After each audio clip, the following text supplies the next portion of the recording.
ngaku rata-rata bicaranya begitu. Saya sangka bekal bahagia, tapi ternyata GTA, galau tiada akhir. Boter apa boter, bohong terus menerus katanya. Capek. Ada yang menganggap harta bekal bahagia, tidak juga. Teman-teman yang kaya itu kalau ceritanya tuh gawat, ekonomi lagi repot, padahal kaya sekali. Saya mohon maaf cerita ini, ada seorang teman di Singapura, qadarullah kalau ke Singapura beliau selalu berusaha menjemput belum Islam, Chinese, mobilnya yang ya begitulah, yang kata orang itu barang mewah, rumahnya banyak, besar-besar, tapi satu yang sulit dimiliki olehnya adalah ketenangan. Dan tenangnya tuh katanya kalau udah jemput. Hadirin, kekayaan rumah di Orchard begitu tidak bisa membuat bahagia. Punya jabatan, apakah identik bahagia? Jawab hadirin. Saudara belum nyoba ya. Tapi pengalaman ngobrol dengan yang jadi pejabat rata-rata juga berat ya. Apakah ngetop pasti bahagia, populer? Waduh, belum tahu derita bukan budak konten ya. Semua dijadikan konten. Neneknya dijadikan konten. Anaknya konten. Demi itu menderita sekali hadirin. Yang sibuk ingin like, subscribe, komen, itu penderitaan itu. Jadi bahagia itu apa? Yang kita bahas pertemuan yang lalu, a'udzubillahi minasyaitonirrajim, man amila shalihan min dzakarin aw untha wa huwa mu'min falanuhyiyannahu hayatan thayyibah. Al-ayah itu separuh tuh ya. Walanajziyannahum ajrahum bi ahsani ma kanu ya'malun. Di akhirat. Di dunia, barang siapa yang beramal soleh, baik laki-laki maupun perempuan, dan dia beriman kepada Allah, maka Allah benar-benar mengaruniakan kepadanya hayatan thayyibah. Kehidupan yang baik itu adalah hati yang selalu ajeg dalam segala keadaan. Dipuji dia bahagia, dicaci juga sama aja. Sehat bahagia, sakit bahkan sakit parah sekalipun tetap senang hatinya tuh. Enggak ada ribet-ribetnya. Ada seorang ulama 4 tahun di kamar tidak keluar rumah, ketika ditanya oleh ulama yang menengoknya, bagaimana kabarmu Syekh? Saya merasa saya adalah orang yang paling bahagia. Saking mengertinya hikmah di balik sakit yang dirasakan. Diangkat bahagia, diturunkan bahagia. Punya tabungan banyak, bahagia. Habis tabungannya, bahagia juga. Enggak ada goyahnya. Sampai Rasulullah SAW bersabda, ajaban li amril mu'min, inna amrahu kullahu khair. Sungguh menakjubkan keadaan orang yang beriman, semua urusannya jadi kebaikan. Ini hadirin yang kita inginkan lewat Ramadan ini. Makanya di ujungnya kan la'allakum tattaqun. Orang takwa inilah orang yang bahagia. Jadi kalau Bapak Ibu kurang bahagia berarti kurang sederhana. Betul.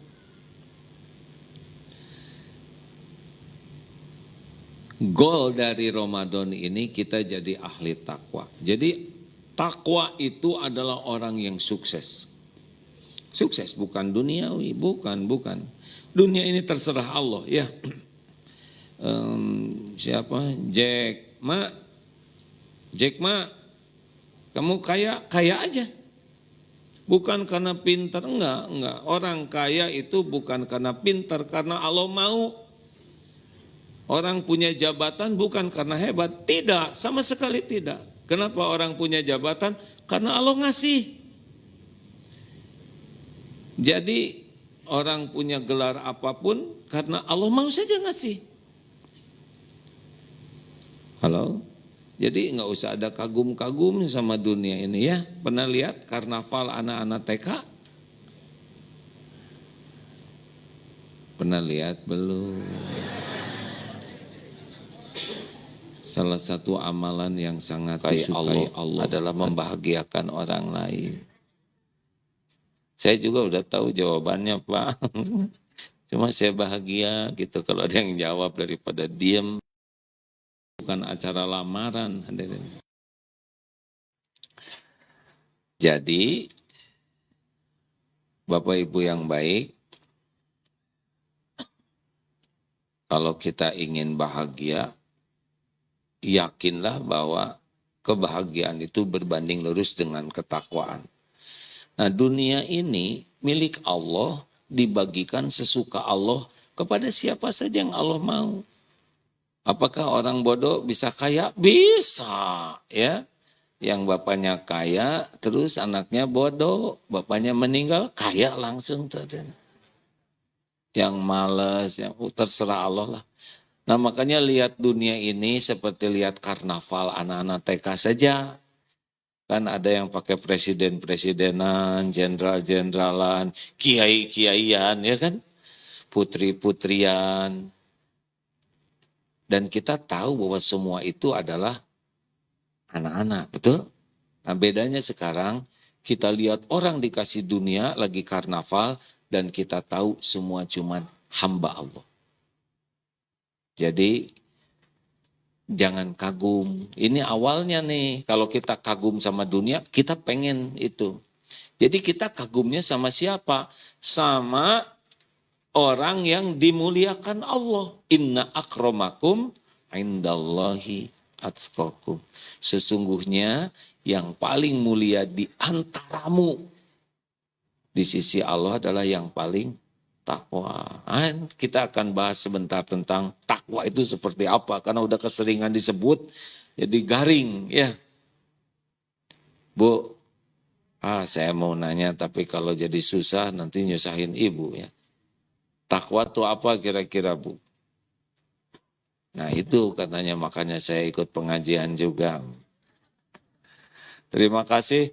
Mana ini yang dari kecamatan, kelurahan ada? Para sesepuh, senior, para pimpinan di sini terima kasih. Ada Pak? Atur nuhun terima kasih ya. Alhamdulillah kita tetanggaan. Tapi jarang ketemu, dan tetangganya jarang ke sini. Para orang tua ya sesepuh kami ada di sini semuanya. Alhamdulillah. Tidak apa-apa saya lanjutkan. Tetangga ada tetangga? Tak ada yang dekat-dekat. Oh, terima kasih. Alhamdulillah sebelahan. Baik kita lanjutkan. Lanjutkan jangan hadirin jangan bikin emosi nanti ketakwaan saya hilang. Jadi orang yang paling bahagia itu yang takwa. Kenapa? Karena orang yang paling mulia itu adalah yang paling takwa. Nanti apa sih orang kalau bertakwa? Nah ini dia, udah bahagia, mulia. Dan urusannya beres Pak. Jadi kalau mau cita-cita sederhana, pengen jadi ahli takwa, udah paling benar itu cita-cita. Kenapa? Wa may yattaqillaha yaj'al lahu makhrajan. Barang siapa yang bertakwa, baginya solusi, jalan keluar dari persoalan apapun. Persoalan rezeki, persoalan kesehatan, rumah tangga, ekonomi, politik. Kalau udah bertakwa, udah itu janji Allah. Bakal dibereskan urusannya. Gak ada bahayanya masalah hidup ini, gak ada bahayanya. Yang bahaya itu jauh dari pertolongan Allah, itu bahaya. Urusan yang kita alamin ini kecil, cetek, simple. Gak ada apa-apanya. Urusan kita tiba dibanding kerumitan tubuh kita aja udah gak ada apa-apanya. Betul? Ini tubuh ini rumit Pak. Untuk bisa bicara begini tuh luar biasa rumitnya. Bagaimana otak mikir, ini keluar, pita suara besar kecil, belum lagi gerakan tangan. Ini rumit ini Pak. Untuk bisa ketawa tuh rumit Pak.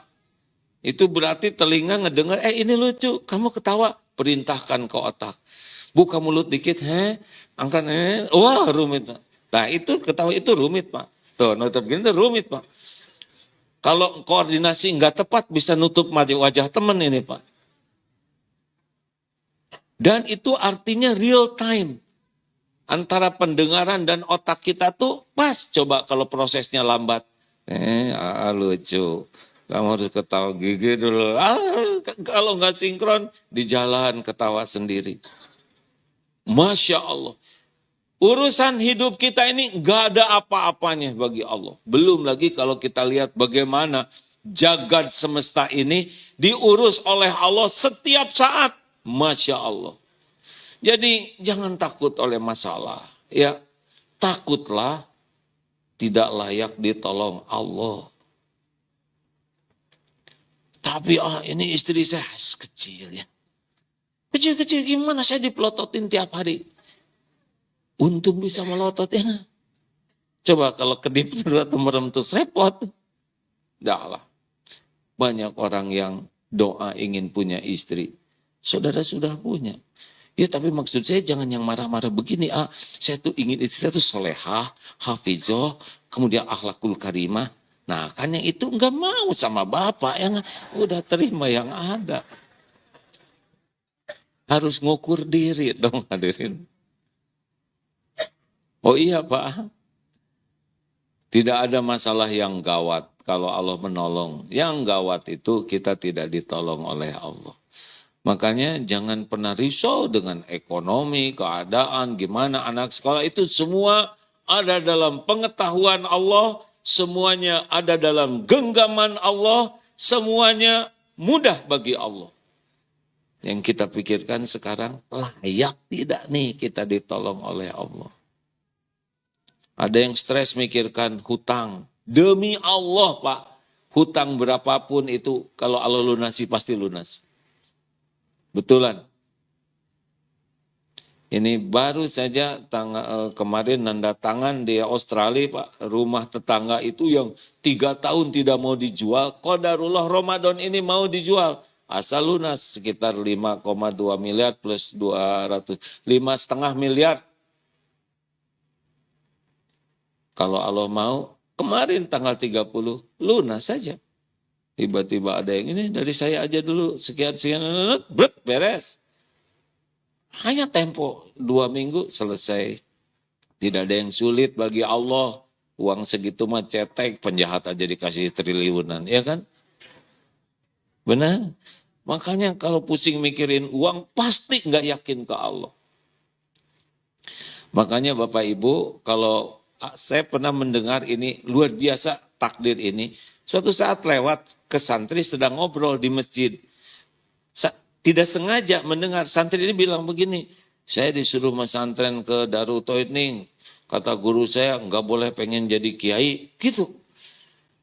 Saya nggak boleh pengen jadi ulama, nggak boleh kata. Jadi kamu suruh apa? Kata guru saya cukup aja jadi ahli takwa. Dulu tidak begitu ngeh Pak. Tapi ini luar biasa. Kalau udah jadi ahli takwa, itu anak Allah yang menciptakan. Mau jadi apa aja, Allah yang paling tahu yang terbaik untuk anak itu. Kalau anak ini disukai Allah, terserah Allah. Nanti mau jadi apapun jadi.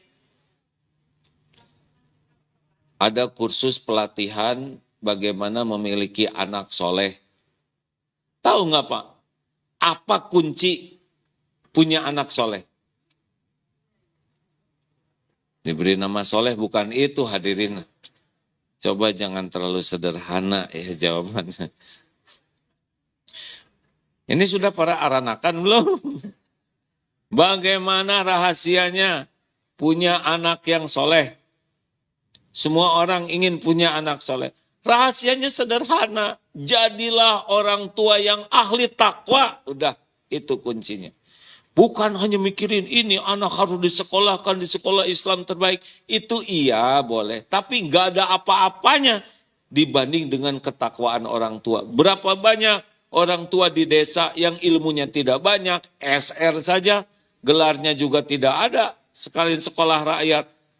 Tapi begitu bagus akhlaknya, begitu yakin ke Allah. Dan anaknya dimudahkan oleh Allah memiliki keberkahan.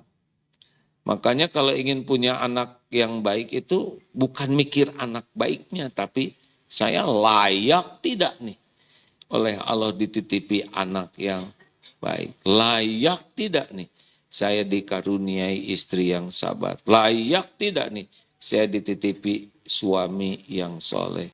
Layak tidak nih saya dititipin rezeki. Nah itu kuncinya takwa. Nah Ramadan ini adalah la'allakum tattaqun. Seperti apa yang takwa? Surat Al-Baqarah ayat 3. Ini yang awal dulu ya. A'udzubillahi minasyaitonirrajim. Bagaimana? Alladzina yu'minuna bil ghaibi wa yuqimuna sholata wa mimma razaqnahum yunfikun. Ini dulu ya. Jadi yang pertama, ahli takwa itu cirinya yakin kepada yang gaib. Beriman kepada yang gaib. Gini hadirin ya, naik pesawat, itu kita jarang nanya pilotnya, ini pilot siapa nih Han? Dia udah kursus belum? Dia udah dites urinnya belum? Dia bisa nggak ya nyetirin pesawat segede gini? Nggak rewel Pak. Kenapa kita naik pesawat bisa tenang, tidur di pesawat, ya kan? Makan enak, karena kita percaya kepada kemampuan pilotnya. Karena percaya.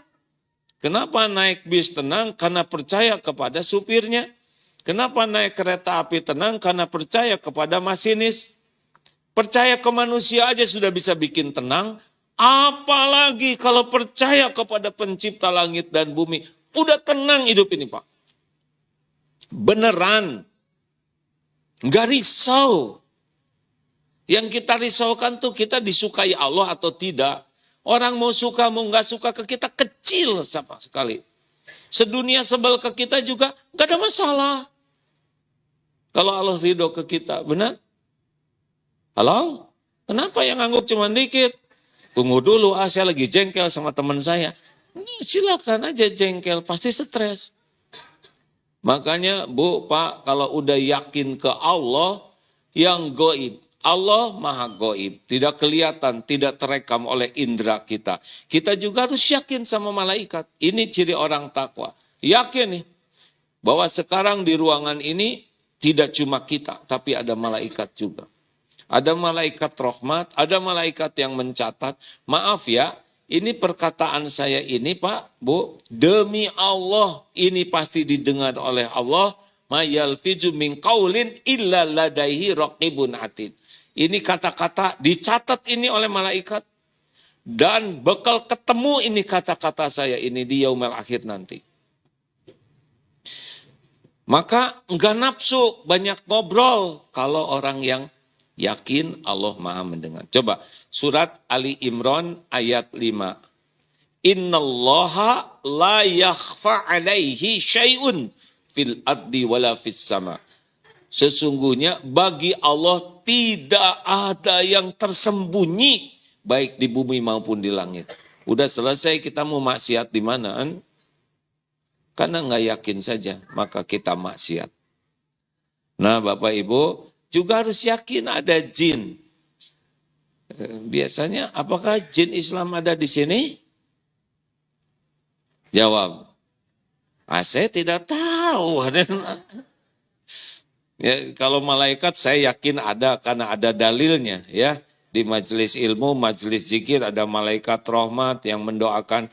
Kalau jin ya saya tidak tahu. Bapak, apa kabar? Kita juga harus yakin dengan kubur, alam barzah itu tidak kelihatan oleh indera kita. Orang yang tahu ada alam barzah dan yakin itu beda perhitungan hidupnya. Ya, Kita juga harus yakin dengan hari akhir, perhitungan hisab, sorga, neraka. Kita harus yakin. Nah, orang yang takwa itu yakin dengan semua yang tidak terekam, tapi menjadi goib, dan Allah yang menentukan itu menjadi bagian harus kita imani. Makanya setinggi-tinggi zikrullah adalah sambil duduk begini, yakin Allah itu sedang menatap dirinya. Wa huwa ma'akum aynama kuntum wallahu bima ta'maluna basyir. Dan dia, Allah, bersamamu dimanapun engkau berada, ilmunya, kekuasaannya, rahmatnya, pengetahuannya, dan Allah maha melihat apapun yang engkau kerjakan. Bayangkan dengan satu dalil ini saja, susah korupsi, susah maksiat. Bagaimana kita buka HP, lihat yang tidak benar. Jadi efek dari yakin ini langsung akhlak itu berubah. Bagaimana supaya yakin? Nah Bu, Pak, tolong ya, mumpung Ramadan ini. Jadi gerbangnya yakin itu adalah syariatnya ilmu. Pupuk iman adalah ilmu. Makin kurang iman karena kurang ilmu. Orang susah bertakwa, penyebab pokoknya dua. Lemah ilmu dan lemah jiwa. Bukan sakit jiwa, lemah jiwa. Kenapa? Kalah. Adzan, Allahu Akbar, Allahu Akbar. Ilmu tahu harus ke masjid, tapi jiwanya lemah. Kalah terus. Makanya kalau Bapak Ibu lihat berita di Google ini tentang korupsi, kenapa ada hakim agung jadi hakim hina? Pasti lemah jiwanya, kalah. Kasus Sampo ya. Kenapa dia kurang berbusa misalkan? Pasti nafsu. Kalah dia oleh nafsunya. Betul? Kenapa ada kisah cinta di Laut Cina? Ternyata suka baca juga. Iya, dah penasaran. Apa nih yang Allah tunjukkan dengan berita ini? Mau jenderal, gak ada apa-apanya kalau dia lemah jiwanya. Betul? Rontok. Hakim agung kurang gimana pendidikannya, jebol itu hina. Betul? Yang diperbudak flexing atau apa? Kenapa orang senang pakai tas Hermes, misalnya nggak boleh nyebut merek ya nggak? Sudah, terserah saya, jangan ikut campur. Padahal cuman segitu-gitunya. Mau 500 juta memang pakai kulit kambing seberapa banyak. Satu peternakan itu. Tapi nafsu, diperbudak nafsu, akhirnya cilaka. Lemah ilmu, lemah jiwa, tidak bisa menjadi ahli takwa. Nah Ramadan ini tidak cukup kita sibuk ibadah, tapi juga harus sibuk belajar. Di antaranya adalah akrabnya kita dengan Quran. Ramadan itu bulan Quran, banyak disemangati, ayo baca Quran, bagus sekali. Khatamkan Quran, Imam Syafi'i saja bisa berapa? 60 kali ya, sehari 2 kali khatam. Begini hadirin, bagi orang yang paham bahasa Arab, itu baca Quran itu nikmat, seperti kita baca buku. Jadi luar biasa itu serunya. Mengerti. Nah kita orang Indonesia, baca Quran, saya tidak mengerti bahasa Arabnya, baca Quran baik, satu huruf, satu kebaikan dikali 10 di bulan yang lain. Ya, sekarang satu huruf bisa 7.000 kebaikan tuh, kalau 700 kali lipat. Khatam Quran, dengar ini baik-baik hadirin, khatam Quran dalam bahasa Arab dan kita tidak paham, kalau ikhlas kita dapat kebaikan banyak. Itu zikrullah. Tapi kalau kita khatam Quran, baca Quran dengan terjemahnya, maka kita dapat satu yang sangat mahal, yaitu hidayah. Ini yang harusnya kita baca. Mengenal Allah itu ya lewat Al-Quran. Al-Quran itu kalam Allah. Allah memperkenalkan dirinya di antaranya lewat Quran. Kemudian dijelaskan oleh Rasulullah SAW. Nah kita, maaf ya, udah jarang baca Quran, giliran baca ngejar target, karena harus one day one juice ya. Ini laporan ini, nggak enak itu di grup ya nggak saya. Dikebut itu. Enggak peduli ngerti atau enggak, ya seperti yang itu. A'udzubillahi minasyaitonirrajim. Bismillahirrahmanirrahim. Ya ayyuhalladzina amanu istanibu katsiran minadh-dhanni inna ba'dadh-dhanni ismu wa la tajassasu wa la yaghtab ba'dukum ba'dha.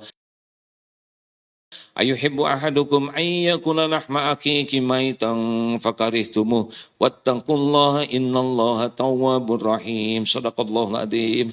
Alhamdulillah Bu, kita udah selesai surat Al-Hujurat. Bu, kenapa ya? Saya tuh nggak nyangka loh sama tetangga kita itu.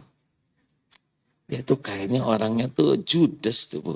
Jangan-jangan suaminya itu kena kabar. Wala yaghtab ba'dukum ba'du. Jangan suka bergibah. Dia barusan gibah. Bayangkan. Dahsyat.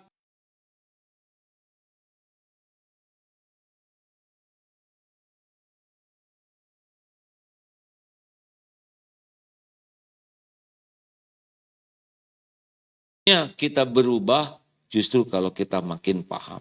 Jadi mari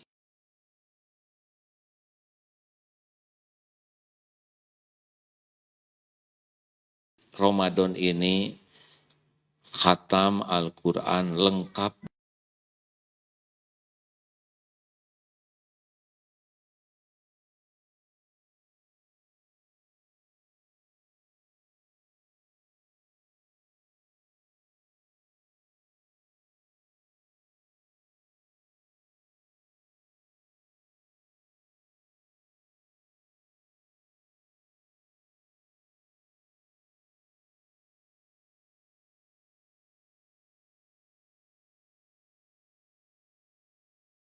Dengan terjemahnya.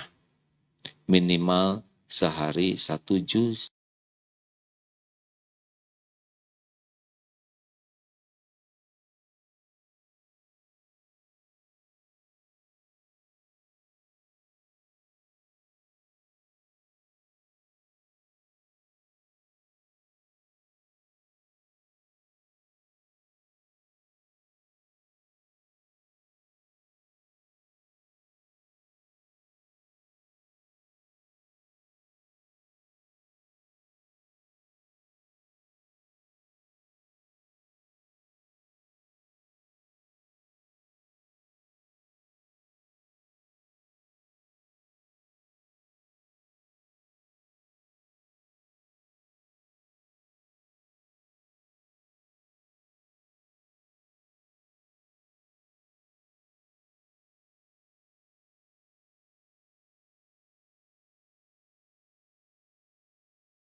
Makanya baca Quran.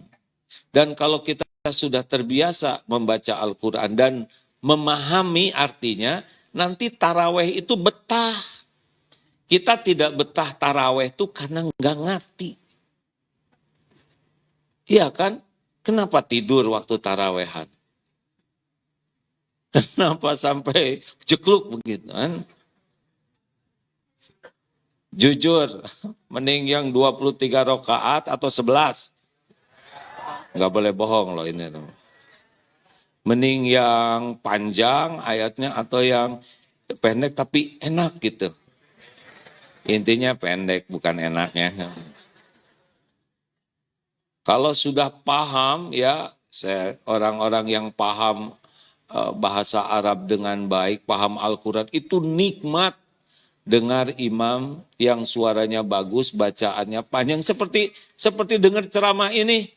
Kenapa ini tahan dengar? Karena paham, ya kan? Coba sekarang saya ceramah pakai bahasa yang tidak dimengerti. Berapa menit bertahannya kan? Kerumui, ketebuk. Serius. Maka akan lebih mudah jadi ahli takwa kalau kita bisa memahami Al-Quran. Lebih dekat untuk mengamalkannya. Setuju? 2. Yang kedua, Ramadan ini PR-nya adalah perbaiki sholat. Karena bagaimana alladzina yu'minuna bil ghaib wa yuqimunas shalah. Mendirikan sholat itu berbeda dengan mengerjakan sholat. Kalau mengerjakan sholat, yang tadi kita lakukan, ya datang jauh-jauh Allah Akbar, tong. Kemana aja nanti kok udah salam lagi, alhamdulillah. Imam makin lama makin jengkel, itu berarti mengerjakan sholat. Sebetulnya kalau mendirikan sholat itu kata kuncinya adalah hadir. Pertama niatnya tuh hadir, betul-betul niat ini mencari keridhaan Allah. Kalau mengerjakan sholat, bisa ingin dipuji orang, bisa kepaksa, bisa untuk daftar nilai dan sebagainya. Tapi mendirikan sholat, pasti ikhlas dia. Ya Allah, saya dirikan sholat ini benar-benar mengharapkan ridho-Mu. Dan tiap bacaan sholat hadir, menghayati, karena tiap bacaan sholat itu zikrullah. Wa aqimis sholat lidzikri. Dan dirikanlah sholat untuk mengingat Allah. Mengingat Allah. Makanya kualitas sholat itu tergantung dari hadirnya hati pada waktu sholat. Ingat Allah atau tidak. Kita, maaf sebagian di antara kita, justru waktu sholat itu yang enggak keinget jadi keingat. Barang-barang dicari, ketemunya waktu sholat. Resep untuk buka, ketemunya. Oh serius ini hadirin. Padahal kalau sholat kita bagus, langsung hidup kita juga beda Pak. Inna sholata tanha anil fahsya'i wal munkar. Kenapa itu kok koruptor sholat tapi dia korupsi? Dia mengerjakan sholat, bukan mendirikan sholat. Gak ada apa-apanya itu, gak ada remnya. Kalau sholatnya bagus, Allah bakal menolong kita, enggak bisa maksiat. Coba, dengan doa Rabbig firli, mohon maaf ya, kalau tadi kok Rabbig firlinya lama, itu yang, tadi ada yang kelamaan ya, masa minta cepet-cepet, Subhanallah, ada yang belum tamat udah keburu sujud. Salah satu sunnah Nabi adalah tumaninah dalam sholat dan tumaninah dalam duduk di antara dua sujud. Rasulullah tuh tenang sekali. Rabbig firli, ampuni saya ya Allah. Warhamni, sayangi saya. Rahmati saya. Wajburni, benar? Cukupi kekurangan saya. Warfa'ni, angkat derajat. Orang yang diangkat derajatnya oleh Allah pasti dipersulit berbuat hina. Allah tahu keperluan kita, lebih tahu dari kita sendiri, dicukupi. Warzukni, dipilihkan rezeki yang halal barokah. Wahdini, ditunjuki. Hadirin kalau udah ditunjuki itu beres. Kita pakai Google Map aja beres ya. Cuman mesin, betul tidak? Kalau ditunjuki itu beres Pak. Urusan tuh kalau ditunjuki Allah. Dikasih hidayah, taufik, selesai itu. Wa'afini, selamatkan saya. Wa'fu anni. Jadi bangsa yang jahat-jahat, ngancam itu kalau kita diselamatin Allah nggak akan jatuh sehelai rambut pun. Mau diancam siapapun, enggak bisa celaka tanpa izin pemilik diri kita. Orang mau ngomong apa aja, sok aja. Yang menguasai kejadian itu Allah Subhanahu wa Ta'ala. Kalau sholatnya bagus, Allah akan selamatkan kita. Dan wa'fu anni, maafkan saya, itu hapusnya jejak. Seperti orang jalan di padang pasir, kemudian jejaknya itu kehempas angin. Hilang itu jejak. Kalau Rabbik firli ditutup, kalau wa'fu anni dihilangkan semua jejak dosa dan aib kita. Apa enggak hebat itu? Tapi kita kan enggak hadir waktu doa itu, ya kan?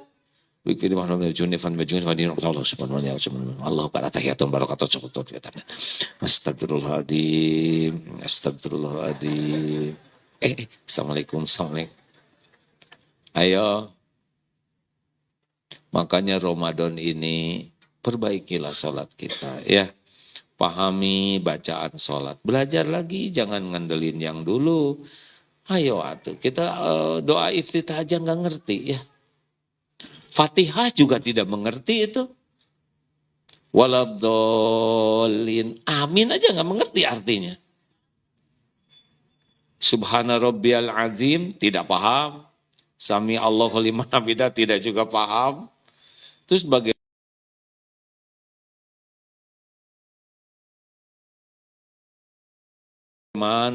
kita bisa mendirikan sholat?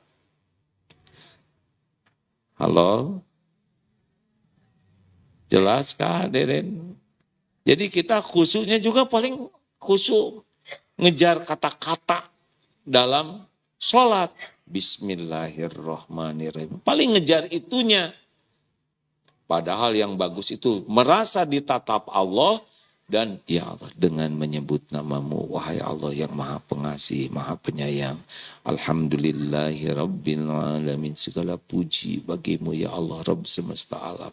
Itu nikmat hadirin. Apalagi sedang sujud, saat kita paling dekat dengan Allah, saat mustajabnya doa. Duh itu kalau sholat sunnah, wah berpuas-puas. Hafalkan doa-doa yang benar-benar maksur, keluarkan pada waktu sujud. Aduh itu mah puas. Makanya orang-orang yang takwa pasti senang sujud. Pasti nikmat berlama-lama sujud. Dan makin kurang takwa, makin kayak burung peletuk begitu jidatnya. Terus bagaimana kita bisa bahagia? Lah kalau urusan yang lain, wasta'inu bis-sabri was-shalah. Dan jadikan sabar dan sholat sebagai penolongmu. Percayalah hadirin, kalau sholat kita bagus, ya beda dunia ini, beda. Bapak misalkan istri agak itu ya, agak apa, agak sering bunyi misalkan. Dan bunyi-bunyiannya agak sering merobek perasaan atau meremukan jiwa. Enggak usah banyak ngomong sama istri yang memang kata-katanya lebih dari cukup, berlebihan. Tinggal sholat Pak, laporkan kepada penciptanya. Ya Allah, tolong ganti ya Rob. Belum selesai hadirin. Akhlaknya, hatinya. Tinggal sholat Pak. Kan ada tuh yang viral kemarin ya.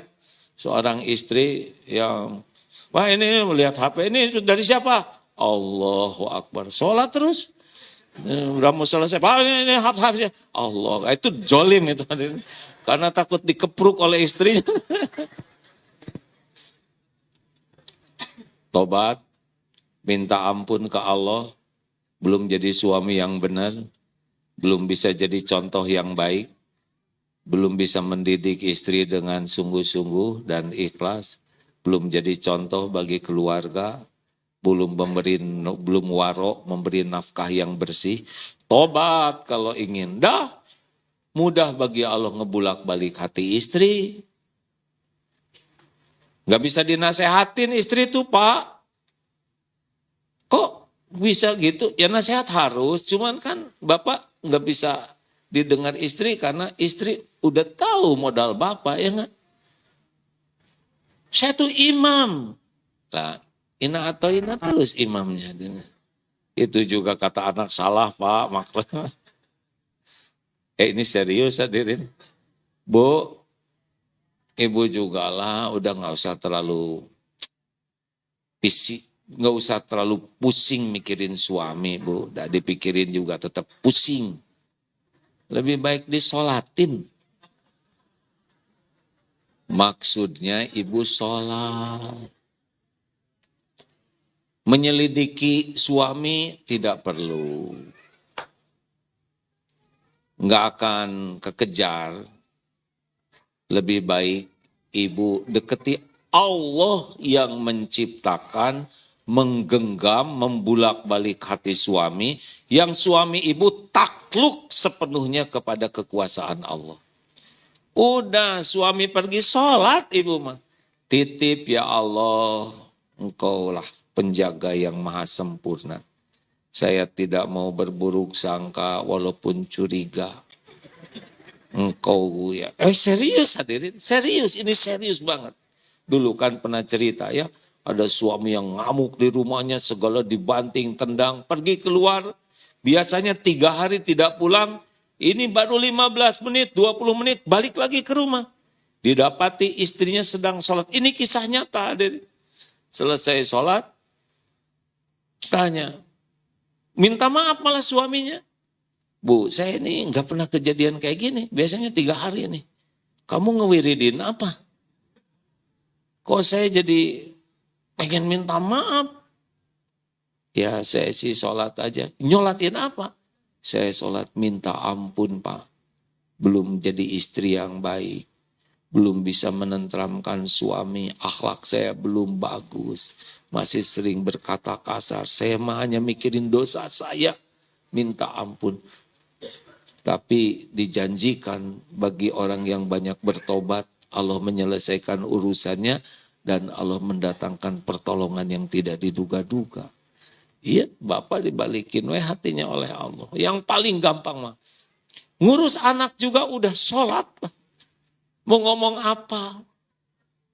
Kita dengan internet, lebih menarik internet daripada ibunya ya kan? Ibunya tuh menarik dengan bapaknya kalau lagi minta uang. Kalah kita menariknya. Tapi kalau sholatnya bagus, Masya Allah. Jadi Ramadan itu adalah memperbaiki sholat, mendirikan sholat. Dievaluasi tiap sholat kira-kira dapat berapa. Untung ini nggak ada hologram di sini ya. Poin sholat nih. Coba kalau ada hologram. Cuman 5 Pak. Cilaka imamnya. Imam yang ngelamun langsung diturunkan oleh, kami masih 10, imam 2 katanya. Oh iya Pak, Allah tahu kehusuan kita. Ya'lamu wa asiru qaulakum awijharu bi innahu alimum bidatis sudur. Al-Mulk ayat 13. Dan rahasiakan kata-katamu atau engkau jaharkan, sesungguhnya Allah tahu isi hati. 3. Nah ini yang ketiga nih. Wa mimma rozaqnahum yunfikun. Jadi berzakat ini penting Pak untuk ketakwaan ini. Sebelum kita sedekah sebetulnya kita zakat yang menjadi kewajiban kita harus. Saya juga bayar zakat. Zakat apa? Zakat fitrah. Iya. Zakat mal hadirin. Nggak bisa masuk wilayah takwa orang yang pelit, koret, kedekut, buntut kasir yang bakhil. Ini serius Pak. Kalau orang senang sedekah tapi tidak mau bayar zakat, nah itu senang pakai dasi tapi tidak pakai yang wajib gitu. Ini serius. Sangat serius. Banyak orang semangat sedekah sana, apalagi kalau diposting. Padahal zakat. Hitung oleh ahlinya, berapa nih saya keluar zakat. Dan itu bukan milik kita. Kalau kita tidak bayar zakat, kita mencuri hak saudara kita. Yang 8 asnaf itu. Tidak akan berkurang harta dengan berzakat, tidak bisa.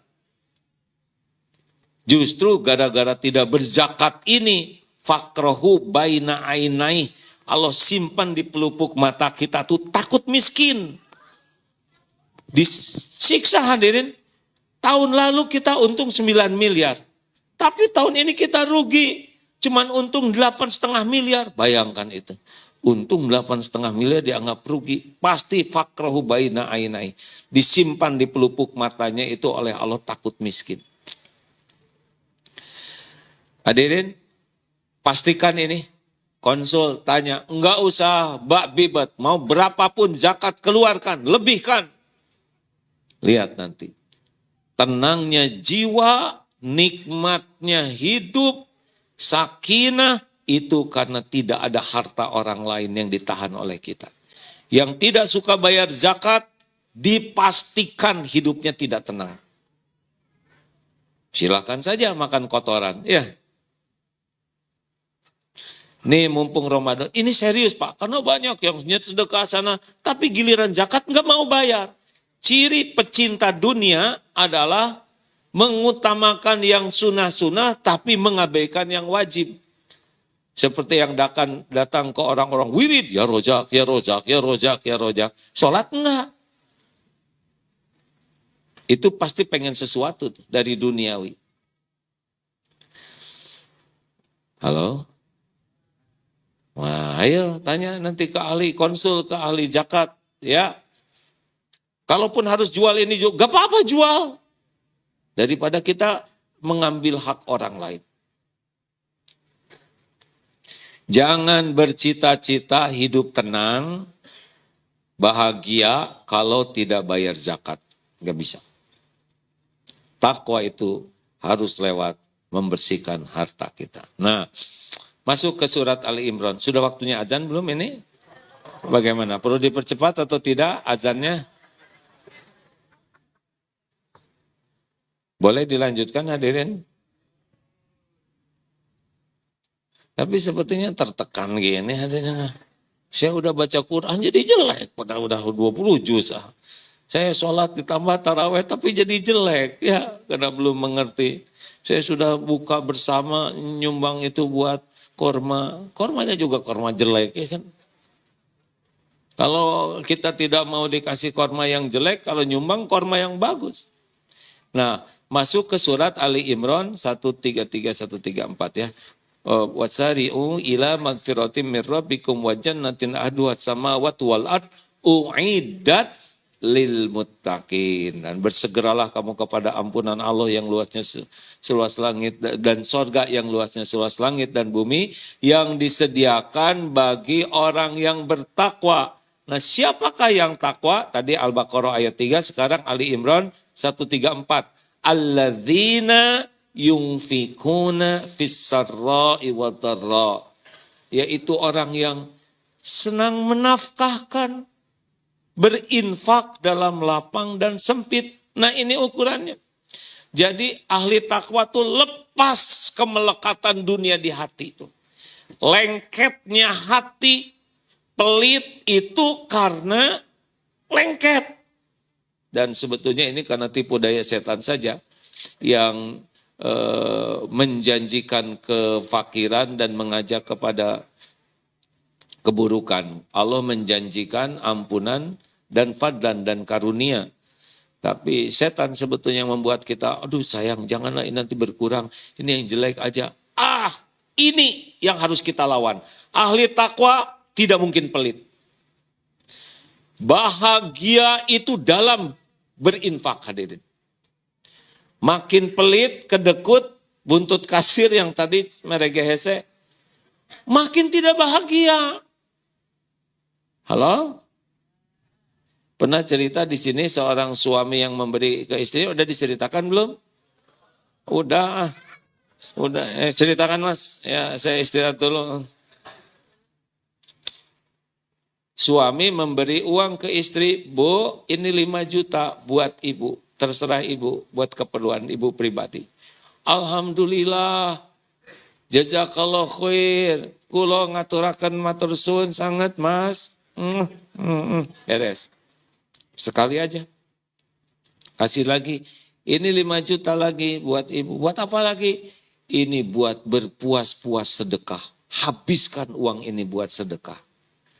Traktir orang, bagikan, apa aja habiskan. Kan buat ibu udah. Jadi jangan ngasih buat sedekah aja, salah. Lebih jelek lagi ke anak. Ini buat nabung. Itu ngajarin pelit. Enggak boleh. Kalau ngasih uang ke anak, nah ini buat sedekah, ini buat nabung. Kalau hanya ini buat nabung, pelit itu anak. Harus kasih uang buat sedekah. Habiskan buat sedekah. Ini 50.000 buat sedekah. Habiskan ya nak. Ini 25.000 buat nabung. Nah, sudah 50-50 lah ya. Ini belum apa-apa udah ikut pelit. Mikir, waduh besar dong pengeluaran. Belum juga keluar udah pelit. Apa yang terjadi Bu? Yang 5 juta tadi kan traktir ini, traktir ojek, beli itu yang Starling, Starbucks keliling itu ya, yang 3.000-an kopi, bayar 5.000, ibu nggak salah bayar, enggak, itu bahagianya. Yang disuka jual sapu, apa aja ditraktirin, itu cerita bahagia tuh Bu, pagi, siang, menjelang tidur, besoknya terus. Cerita bahagia yang 5 juta yang disedekahkan. Yang 5 juta disimpan ngehep-hep aja. Nggak ada cerita lagi. Tapi kelihatan istri itu jadi lebih berbinar-binar hidupnya. Gara-gara sedekah. Makanya Bapak. Kalau ingin istri bahagia, kasih uang buat dirinya. Harus dibuat dirinya dulu. Kalau nggak ini disimpan yang 5 juta. Dan kasih uang buat sedekah. Berpuas-puaslah sedekah. Harus habis untuk sedekah. Dan jangan diposting. Kalau diposting nanti dia tidak bahagia. Karena ada riaknya. Sembunyi-sembunyi. Bebaskan. Cari lagi uang. Lebih banyak lagi untuk sedekah. Itu suami yang sayang istri. Bukan dibeliin tas Herpes. Penyakit itu hadirin. Aslinya ya Bu ya, makin mahal, makin keren, makin nyiksa. Pertama kesiksa ingin ketahuan orang. Yang kedua kesiksa ternyata teman udah punya. Tadinya ingin bagus tunggal ya, ternyata lebih bagus. Yang ketiga kita udah mati-matian beli yang ori, disangka KW. Ibu ini beli yang KW apa? Oh asli loh. Iya Bu, kami juga mengerti. Ya jujur aja bro. Kan harus seimbang hadirin. Kalau wajah kita tipenya tipe wajar yang KW gitu ya. Dikasih yang ori juga tetap dianggap KW. Mending beli KW aja sekalian. Ini serius hadirin. Coba siapa sekarang yang paling tidak tenang di sini? Yang sepatunya paling bagus, mahal dan belum lunas. Udah stres dari tadi kehujanan. Makanya saya disembunyikan di dalam.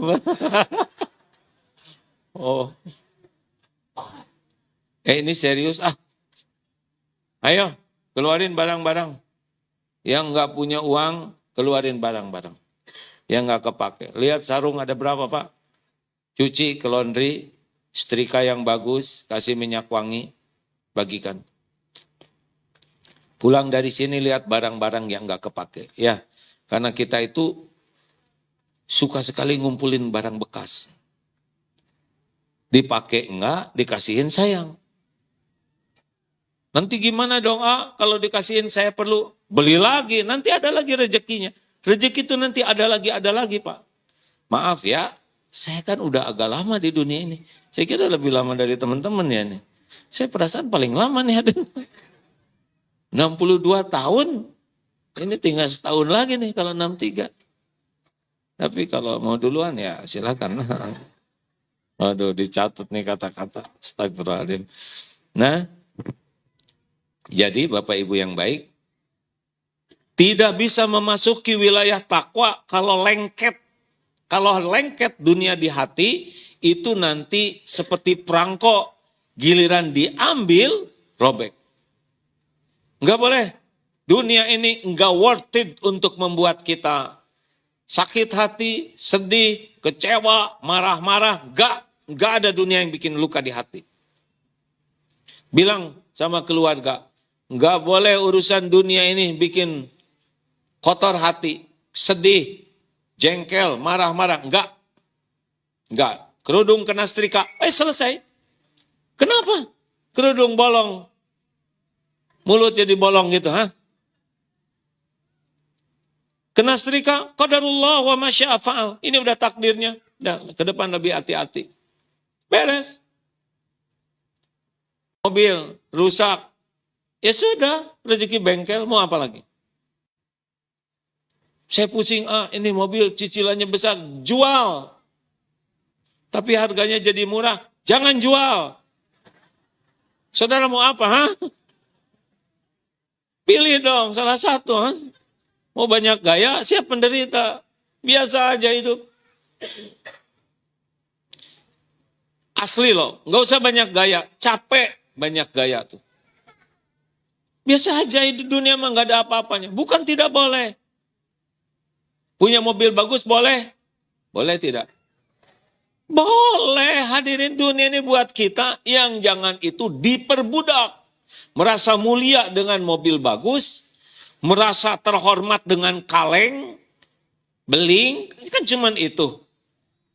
Tapi kalau kita perlu dan harta kita diberi lebih, pakai aja. Coba, mobil 2 miliar mahal atau murah? Mahal, karena kita nggak punya duitnya. Buat yang punya 1.500.000.000 sekali. Saya ada teman, Pak, itu ngasih uang 10 miliar tuh kayak ngasih 100 ribuan. Ya udah dari saya 10 M. Gitu. Karena banyak uangnya. Lalu mobilnya cuma 2 miliar. Nggak ada apa-apanya itu.